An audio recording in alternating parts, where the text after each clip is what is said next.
Good evening, everyone. I'm Joe Gruender. Perhaps you know me better as SectorSurfer Joe. Here we are this evening in beautiful Silicon Valley at our SectorSurfer Users Group. So the first thing, I want to thank everyone, even you guys way in the back, for coming this evening. We're glad you could make it. We have a full agenda this evening. As you can see, it's the 16th of September here at SectorSurfer. I'd like to remind you that this is for educational and entertainment purposes only. You need to do your own due diligence before you make any investments. We have a full agenda for this evening, as you can see here. After my introduction, I'm going to share with you a little information as far as what's going on with SectorSurfer. I received some additional information from Scott Juds, the founder and the owner of SectorSurfer.com, and he shared and has authorized me to share some additional information with you this evening. Then we have an interesting presentation by Don Kinell, one of our newer members and a newer user, a look at 10 Balanced Premium SectorSurfer Portfolio strategies. I looked at this myself. I'm sure you're going to find it very interesting and some good ideas that Don's going to share with us. Then we have perhaps our most experienced member and user here tonight, John Nicholas, is going to be talking about SectorSurfer real-time performance. If we have time, we'll have a recorded presentation by Al. Al is traveling. Unfortunately, he can't be here tonight. He did send me a recorded presentation. And then, if we have time, we'll have some general discussions on SectorSurfer. Okay? So, this is our 5th SectorSurfer meeting. As you all know, we meet about every 2 months, either here or at the Saratoga Library. The SectorSurfer Users Group is available on googlegroups.com. One of the things that many of the users are not using is the welcome letter. What I do, I include the latest information, the latest status, what's coming up in the bottom part of the welcome letter. So if you want to know where's the meeting, when's the meeting going to be, check the welcome letter at the users group. I'm very happy to announce we just hit 181 members to our SectorSurfer users group. This is quite an achievement. I want to thank Scott Juds and his many subscribers for allowing us to hit that number. If you recall, I started SectorSurfer as recently as November of last year, so we're not even 1 year old yet. Do we have any new members here this evening? Less than 2 months or so? How long have you been a member now? A user? 3 weeks. 3 weeks? Wow, okay. Well, thank you so much for coming. James, you've been a member for a while. I don't subscribe to SectorSurfer. Okay. Well, it's good that you're here tonight. After you hear all this information, I'm sure you too will want to sign up. I'd like to remind you that any SectorSurfer videos that we're taking, of which I think we'll be taking 2 this evening, this presentation, the introduction, and also Don Kinell's presentation will be available perhaps in the next few days on YouTube. You just go to Investors Help and it should be there. Okay? We all know where the answers are. From time to time we have a variety of questions. There's a tremendous amount of information that's available at the primary website, SectorSurfer.com. So I would encourage you to go there, spend time reviewing the documentation and the data that Scott and his team have put together, not only for us but for all subscribers, giving you details regarding SectorSurfer and how you too can profit using SectorSurfer. So, the question is, what's going on at SectorSurfer? What's current and what's coming up in the future? So, Scott was nice enough to share this information with me, so I'm going to share it with you tonight.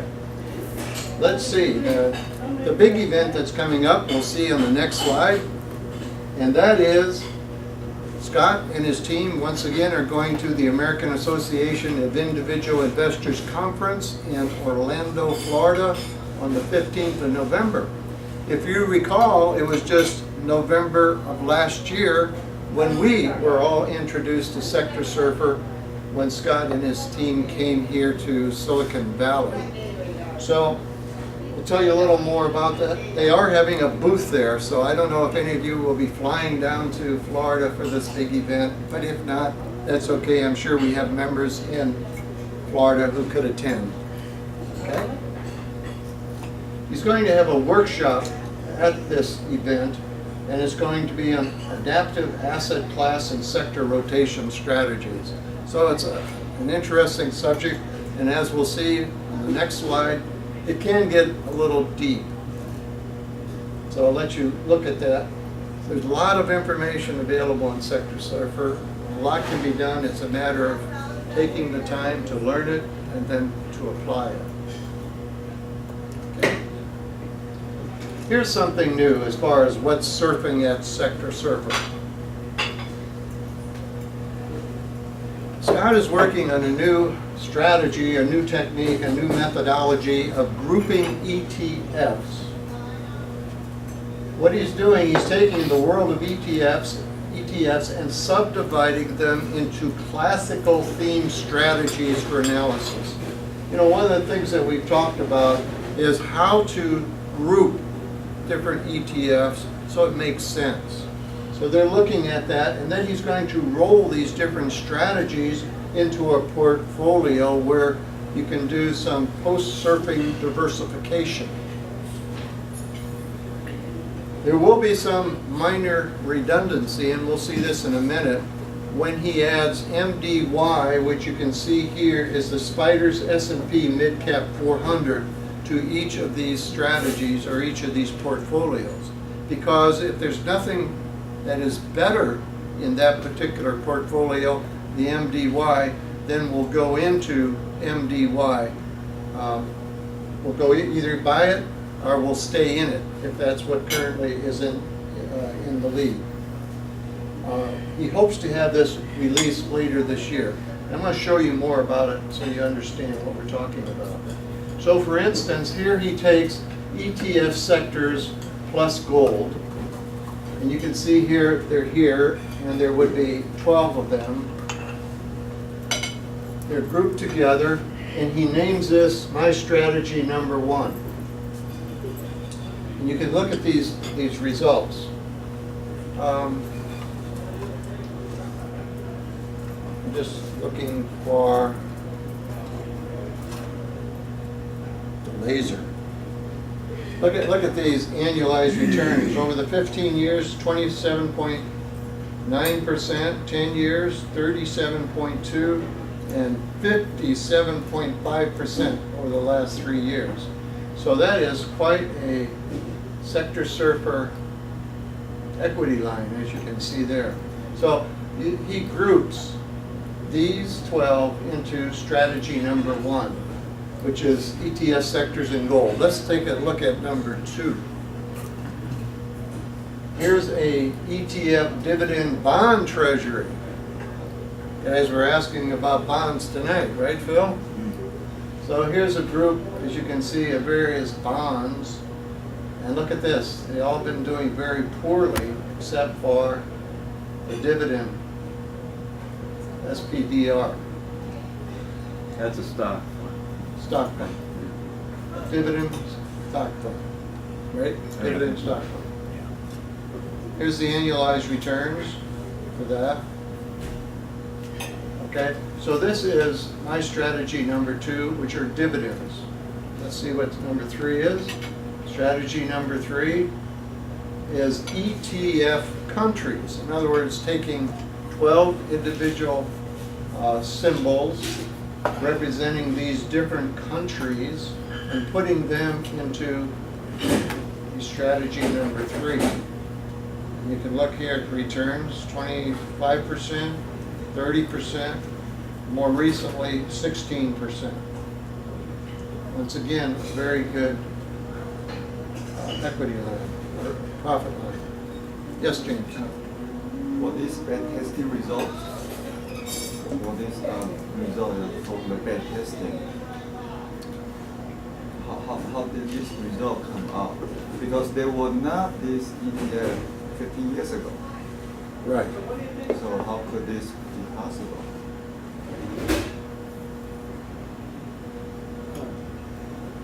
Can I answer? Yes, go ahead, Donna. Some of the foreign countries, ETFs go back a lot of years. Yeah. That's why you can get that performance. In fact, in the early years, it's 90. This shows like some of them 96 I and think there several were only 97. 25 ETFs in that time frame. And most of those are just foreign countries. For example. So you pick up those early gains from those 25 ETFs. Yeah, I have not investigated that. So the way this shows that several of these did exist in that time frame. Okay. Then we have ETF world regions. You can see here we have variety mid-cap, Europe, Euro. I forgot what's EAFE. The European Far East. Europe and Far East. Okay. Dow Jones Select, Country World, Japan, emerging markets, Treasury, and Latin America. That's Pacific, less Japan. Oh, okay. Now you see, this gets what the James was saying. A lot of these did not exist in this time frame because there's no lines for several of them. And they started here in 2001, 2002, at least for these symbols. Look at these returns, 23% over the whole period, 27.7 for 10 years, and 3 years is roughly 13.3%. So, okay, let's see what the next one is. Okay, this is ETF US asset class. So we have like gold, small cap growth, mid cap growth, a variety of total US bond market. So here's an example where you're mixing bonds in with these others. And look at that curve. Would you like that? Once again, some of these didn't start until 2000, 2001. Returns 20% over the total period, almost 22% over 10 years, and 3 years is almost 30%. Okay, so there are 5 now, 5 strategies. Let's see what you do next. Okay, now you take, what he does here, he takes the 5 strategies and they're all put into one portfolio. And you're taking the best of each. And as you can see here from the equity curve, from the profit curve, there are 2 that are even better than the SectorSurfer. And that is this one here, ETF countries, and the purple one is ETF world regions. And look at these returns, they're even higher. So how does he get that, like the countries? How does he quantify that or define that? You know, that was the earlier portfolio that had 12 countries in it? Yes. And then the best of that. Oh, you got to plug that in manually every time? No, there's it's automatic. It's automatic? Right. Would that be automatic? Yeah. It's all automatic. So Joe, is this something that Scott's playing with, or is this currently available on the site? No, this is something he's working on, and someone has already been using it. A guy named Harlan, a professional money manager. But we're not able to do this yet? No. This is something coming. And let's go to the next slide. Scott is thinking now, should we or should he have a contest? Would the users be interested in a contest? Who could come up with perhaps the best ETF strategy using this concept? Should he hold a portfolio design contest where any of us, we could submit what we think is the best portfolio creation and explain why we think this is the best portfolio creation? Then the users would vote on what they think is the best portfolio of all of the examples that we submit. And then from there, he would perhaps select the top 3 based on the votes of what are the 3 best portfolios, including the rationale for them. And then give some recognition. You would have your name recognized at the website. Perhaps would get a small gift, like a SectorSurfer mug. Your own SectorSurfer mug. Now, this would be different because this is, well, the way I understand it, is walk forward. This is not like some people have done at the Hall of Fame that have used hindsight and then gamed it and come up with a strategy based on hindsight. This would all be walk forward. Anyone has any idea? Still based on hindsight. You've got to pick something that existed. Well, maybe it's walk forward from the time you submit your portfolio and it'll be tracked for a period of time. I don't know.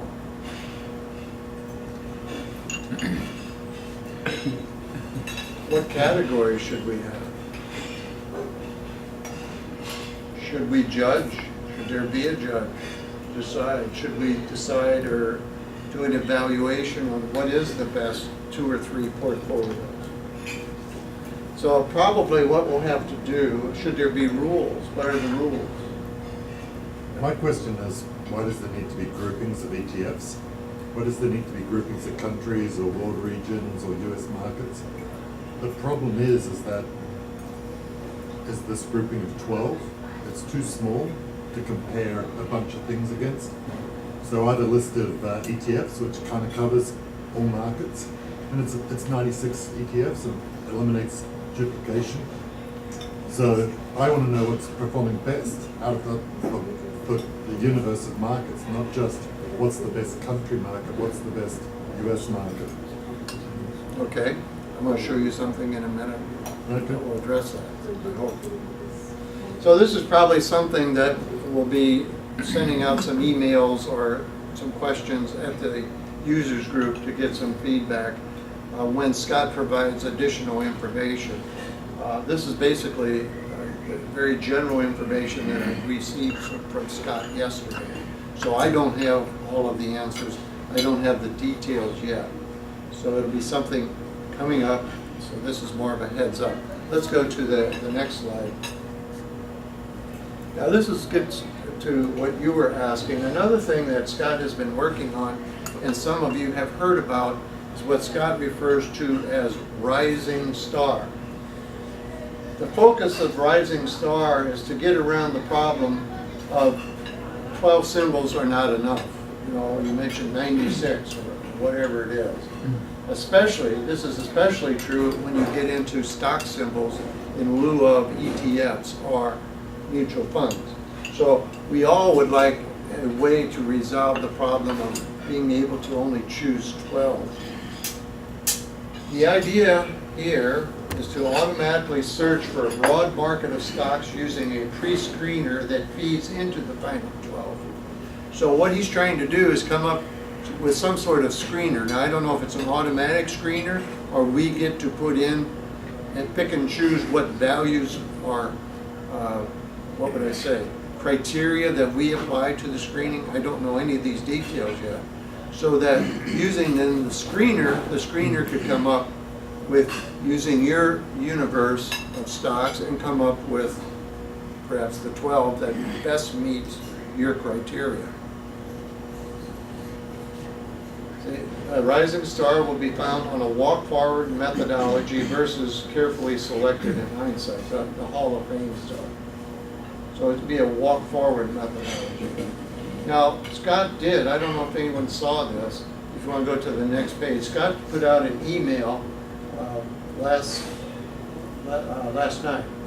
And I don't want to take the time here, but I want to make you aware that there is an email from Scott that's available in the users group from yesterday regarding Rising Star.